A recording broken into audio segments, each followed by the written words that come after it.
As we grow older, there's a piece of advice we hear over and over again. You need friends to be happy.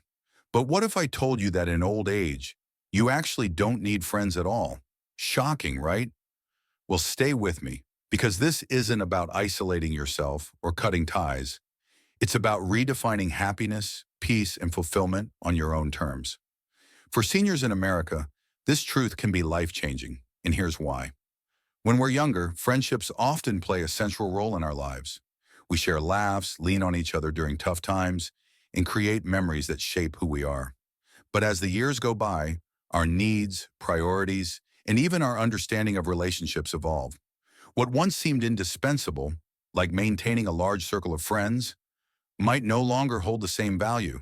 And believe it or not, that's perfectly okay. Let's start with a fundamental shift that happens in old age: the desire for simplicity.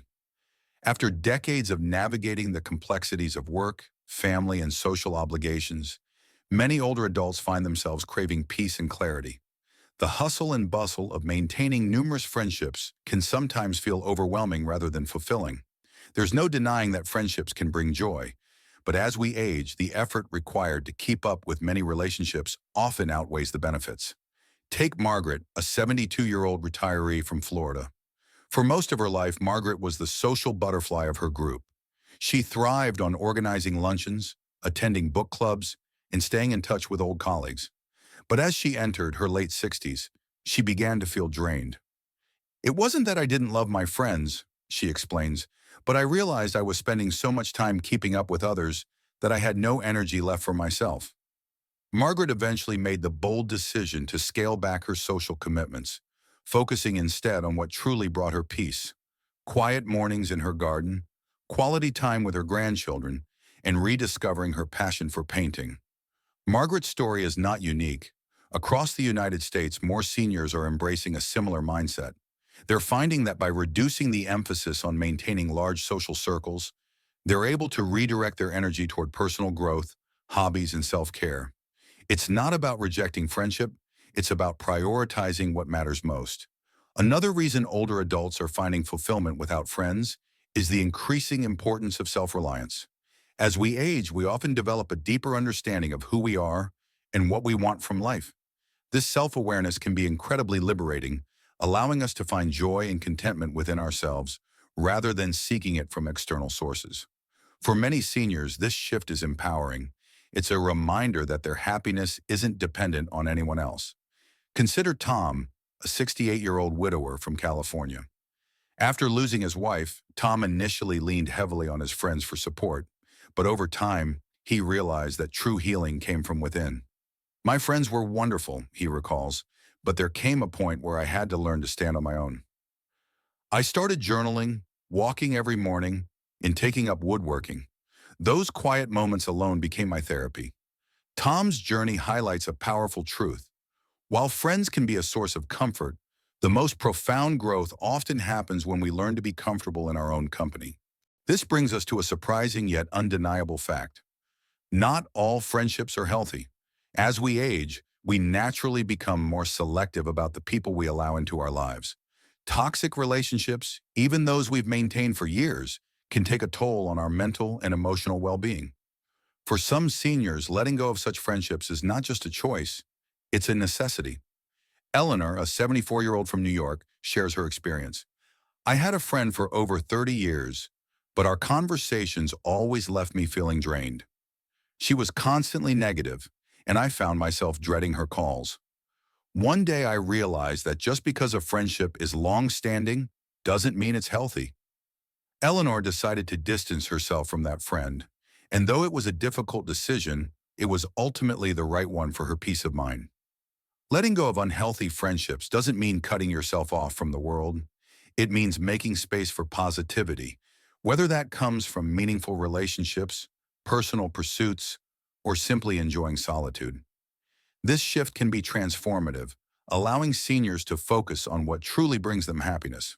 Of course, it's worth addressing the concern that some might have. Doesn't being alone lead to loneliness? It's a valid question, but the answer isn't as straightforward as it seems. Loneliness is not about the absence of people, it's about the absence of connection. And that connection doesn't always have to come from friends. For many older adults, meaningful connections are found in unexpected places. Volunteering at a local shelter, spending time with family, or even bonding with a beloved pet. Take Jack, a 70-year-old from Texas. After retiring, Jack felt a void in his life that no amount of socializing could fill. It wasn't until he started volunteering at a community garden that he found a sense of purpose. I realized that what I missed wasn't friends. It was the feeling of being needed, of making a difference. The garden gave me that, Jack says. His story is a powerful reminder that fulfillment often comes from contributing to something greater than ourselves. Finally, we can't ignore the role of technology in reshaping how seniors connect with others. While older generations might not have grown up with smartphones or social media, many are embracing these tools to stay connected in ways that don't require traditional friendships. Virtual communities, online classes, and even video calls with family members provide opportunities for interaction without the demands of maintaining a large social circle. For seniors like Linda, a 66-year-old from Ohio, technology has been a game changer. I used to feel guilty about not seeing my friends as often, she admits, but now we catch up over video calls, and I feel just as connected. It's allowed me to focus on my own projects without losing touch.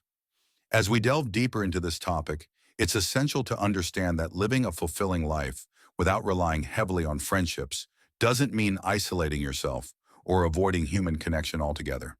Instead, it's about finding new ways to nurture your sense of belonging, purpose, and happiness, ways that don't depend solely on maintaining a circle of friends. One of the most empowering aspects of this shift is the opportunity for self-reflection and personal growth.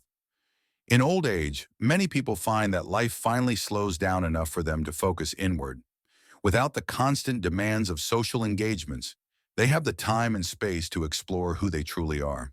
This period of introspection can be incredibly rewarding, leading to a deeper understanding of oneself and a clearer vision of what brings joy and meaning.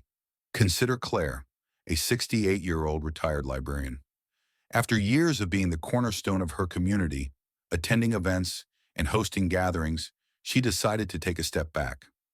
I realized I had been so focused on making others happy that I didn't know what I wanted for myself, Claire shares. She began dedicating her mornings to meditation and journaling, followed by afternoons spent tending to her garden and reading books she had long neglected. Claire describes this phase of her life as the most peaceful and authentic she's ever felt. Another reason friendships may take a backseat in old age is the pursuit of new passions and hobbies.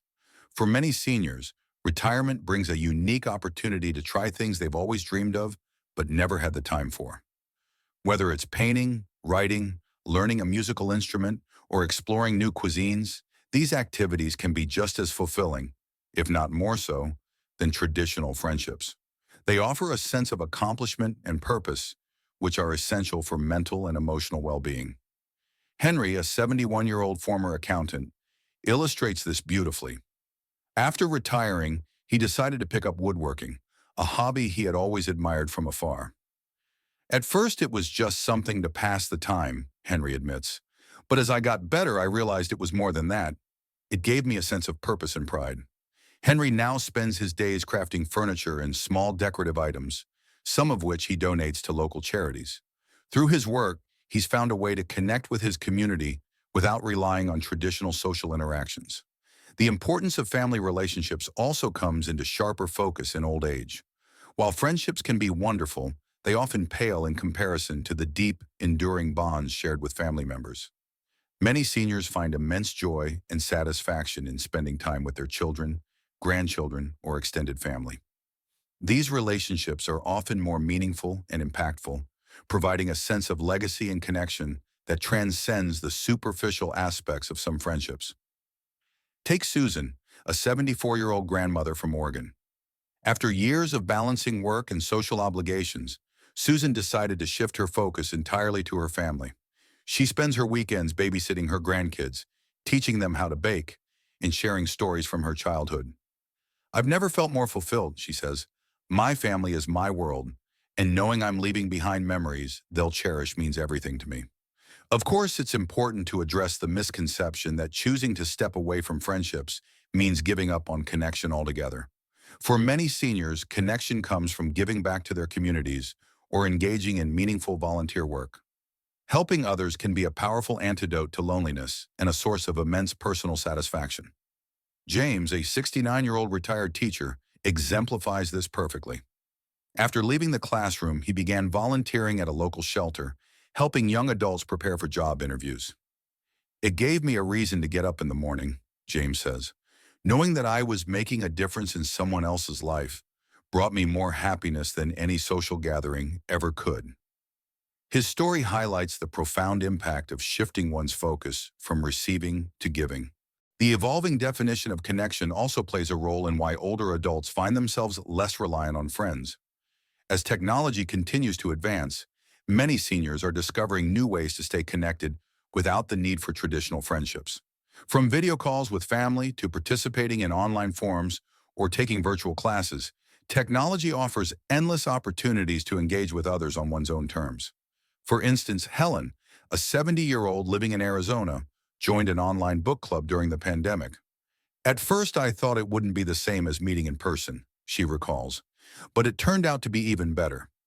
I could join discussions from the comfort of my home and still feel like I was part of something. Technology has allowed Helen to stay socially active without the pressure of maintaining close friendships, proving that connection can take many forms. While the decision to prioritize oneself over friendships is empowering, it's also important to recognize that this approach isn't for everyone. Some people thrive in the company of others and find deep fulfillment in nurturing long-term friendships.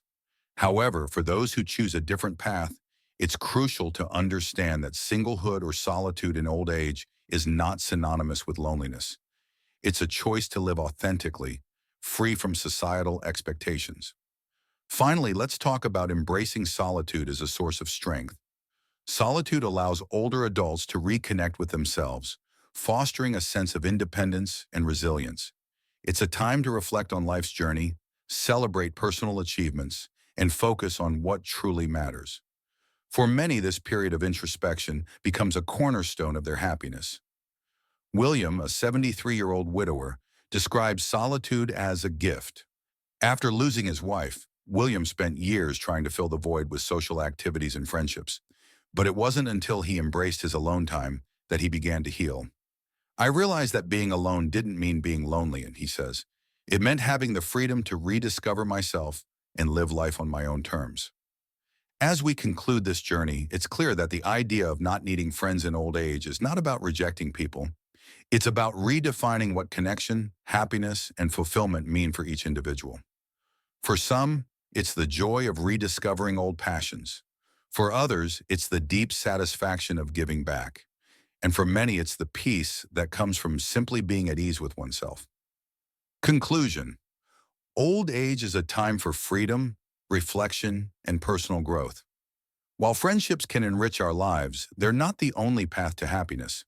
By embracing self-reliance, nurturing family connections, and finding joy in solitude, older adults can create a life that's deeply fulfilling and uniquely their own. So whether you choose to surround yourself with friends or walk your own path, remember this: the key to happiness lies within you,